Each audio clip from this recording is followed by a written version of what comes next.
Have you ever made a dumb decision in an airplane? In this video, I'm going to share with you one of my many.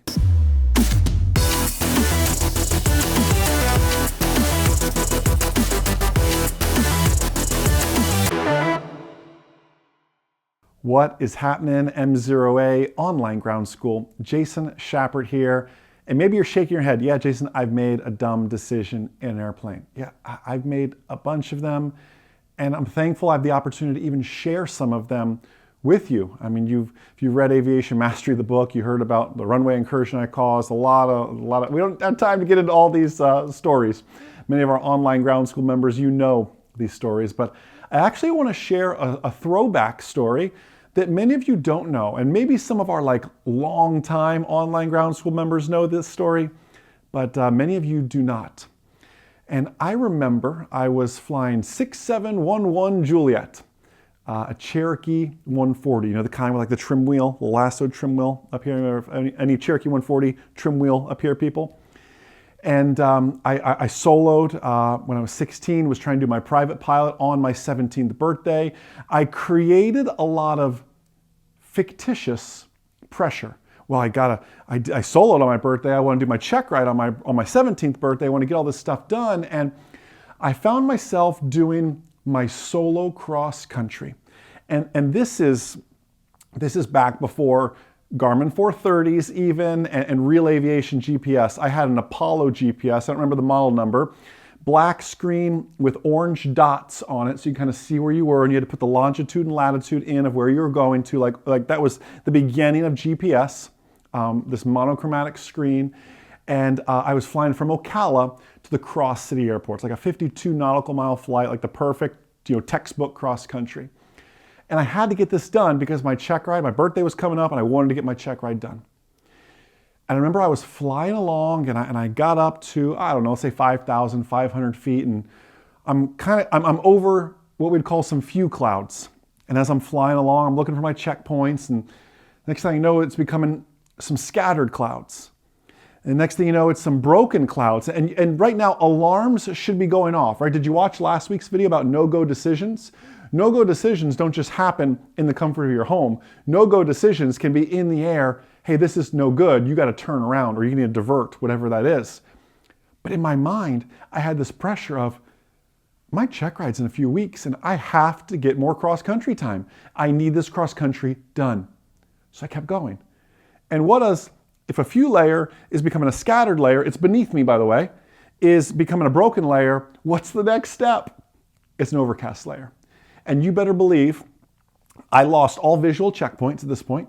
I'm on top of an overcast layer, every student pilot's nightmare. I've got my Apollo black and orange GPS that tells me Cross City is right below me. And I look down and go, I bet it is, but I'm not going to find out. I'm thinking, well, maybe if I just tell my instructor I flew over Cross City, maybe that'll count for my cross country. She didn't buy that. I circled around. I didn't see anything, so I started going back. My only problem is the same way it progressed, it wasn't falling apart. It wasn't going overcast, broken, scattered few. I was flying along, and I go, this is taking a while. There's a few pockets. Okay, maybe I can call that broken. Maybe a little scattered to broken over there. And I get back to the Ocala airport, and I don't know how I'm going to get back down. There's a few little gaps and everything else here. And by the way, I'm a 35-hour pilot at this point, just in check ride prep mode, get my last bit of solo cross country time in there, and I am stuck on top. Why am I stuck on top of the layer? Because I made the decision to keep going. Because I felt a self-imposed pressure to keep going. You read NTSB reports all the time of the accident that was caused by the pilot who felt they needed to get to that airport because, well, that's where their hotel was, and it was non-refundable. That's where their meeting was, and everyone was expecting them to be there. That's where so-and-so was meeting them. We create this pressure on us that oftentimes is unrealistic. Aviation is inherently unforgiving if you put yourself in those situations. Now, by the grace of God, there was we'll call it a scattered size hole I may have violated a regulation or two on my 2,000 feet of horizontal separation at that time frame, but I was getting back down safely, and I was able to spiral back down and land. And I remember, you ever have one of those flights where you land, and it's not because you're in Florida and it's hot, you just take your sweaty palms and you just wipe them on your pants. You're like, never again, right? I will never do that again. And I'm so thankful I learned from that. I'm so thankful I'm here to even tell you that story. I mean, that story happened 20-something years ago, more than that. And you just think like, this is not like we're driving a car, we have the opportunity to pull over if the weather gets bad and put our flashers on. We don't get that luxury. If you choose to continue in that poor weather, there are consequences, right? That's a decision. And the opposite of that is true too. In aviation, if you fail to make a decision will be made for you. Like, not making a decision, in a way, is a decision. You are hurtling a hunk of metal through the sky at 90 knots. Decisions are constantly being made. In that case, to continue on. If you're like, well, it could be, maybe, no, you're going towards that thunderstorm. You're going towards that bad weather. If you fail to make a decision is made for you. We have to operate with just such humility that you never have to be anywhere in aviation. If you do not humble yourself in aviation, aviation will very quickly humble you. And maybe you've been humbled, right? I certainly have, and I'm thankful to be here even telling you this story.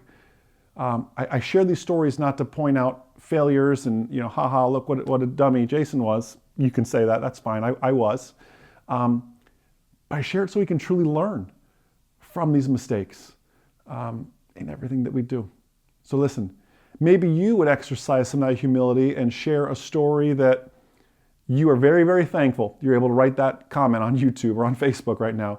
I'd love to read it. Listen, have a blessed, abundant, outstanding rest of your day. And most importantly, remember, a good pilot is always learning. Have a great day, everybody. I'll see you.